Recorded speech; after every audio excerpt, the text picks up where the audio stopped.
વડોદરા જિલ્લાના સાવલી તાલુકાના પિલોઈ ગામમાં આવેલા શ્રી નીલકંઠ મહાદેવ મંદિરમાં ચોરી થયાની ઘટના સામે આવી।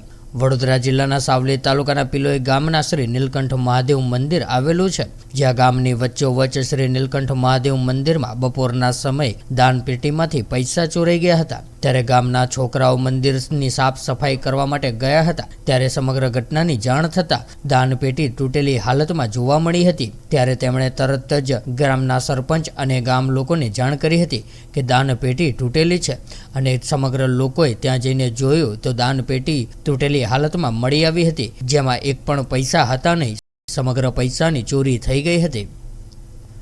Mahendra Solanki, DP news, Vadodara. આજે બપોરે 1:30 વાગે મંદિરમાં ચોરી થઈ અને અમારા ગામના છોકરાઓ જે મંદિર સાફ સફાઈ કરવા આવે છે તે લોકો આવ્યા અને સાફ સફાઈ કરવા માટે મંદિર ખોલ્યું। ત્યારે એ લોકોને ખબર પડી એટલે મને ફોન કર્યો। અમે તાત્કાલિક 4 વાગે આવ્યા તો મંદિરનું તાળું તૂટેલું હતું દાનપેટીનું, અને તેમાંની બધી રકમ ચોર લઈ ગયો હતો। કોઈ શંકા ખરી તમને? શંકા એટલે સીસીટીવી કેમેરા છે, એમાં બહારનો વ્યક્તિ જણાય છે, અને બહારનો કોઈ હિન્દી ભાષી હતો એવું ગામવાળાએ મને કીધું। આજે મેં તપાસ કરી એ કાકાને, તો ગામવાળાએ મને કીધું કે બહારનો હિન્દી ભાષી હતું અને આસુક તરફ ગયો હતો બપોરે। તમે અરજી આપી છે પોલીસ સ્ટેશન? હા, મંજુસર પોલીસ સ્ટેશને અમે આજે નીલકંઠ મહાદેવ ટ્રસ્ટ છે અમારું, તેના રિલેટેડ પેપરની અરજી આપી છે અને અમે સાહેબને રજૂઆત કરી છે કે આ ચોરને વહેલી તકે પકડે, કારણ કે આ તો અમારા મંદિરનો સવાલ નથી, દરેક મંદિરમાં પ્રોફેશનલ ચોરી કરે જ છે આ, એવું છે। આપનું શુભ નામ? વિપુલભાઈ।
Subscribe now and press the bell icon.